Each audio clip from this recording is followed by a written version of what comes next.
કલકત્તા અને પાવાગઢ બાદ એટલું જ મહત્વ ધરાવતું મહાકાળી માતાજીનું ધામ એટલે શ્રી કોઠાવાળી મહાકાળી માતાજીનું મંદિર નવાણિયા ગામ. કહેવાય છે કે મહાકાળી માતાજીનું આ ત્રીજું મુખ્ય સ્થાન છે. લાખા વણજારાની સાથે સોનાની મૂર્તિ સ્વરૂપે પધારેલ માતાજી અહીં સ્વયં પ્રગટ થઈ અને અહીં બિરાજ્યા. રોગ અને આપત્તિ સામે રક્ષણ મેળવવા માતાજીના ભક્તો અહીં લાપસીની માનતા રાખે છે. જસાણી કામદારના સ્વપ્નમાં આવીને માતાજી કહે છે કે હું જસાણી પરિવારના કુળદેવી તરીકે પૂજાઈશ અને 18 વરણની રક્ષા કરીશ. રાજકોટના જસદણની બાજુમાં આવેલ આટકોટથી માત્ર 17 કિલોમીટરના અંતરે આવેલ છે નવાણિયા ગામ, જ્યાં બિરાજે છે શ્રી કોઠાવાળી મહાકાળીમાં.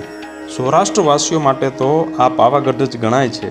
એટલે જો આ પાવાગઢના દર્શને ન પહોંચી શકો ને તો નવાણિયા ગામની અંદર બિરાજતા શ્રી કોઠાવાળી મહાકાળી માતાજીના દર્શને અવશ્ય જાજો. મહાકાળીના દર્શન અને એની આરાધના એ તો ભાગ્યશાળી લોકોના નસીબમાં જ હોય છે. તો બોલો ભક્તો, જય માતાજી.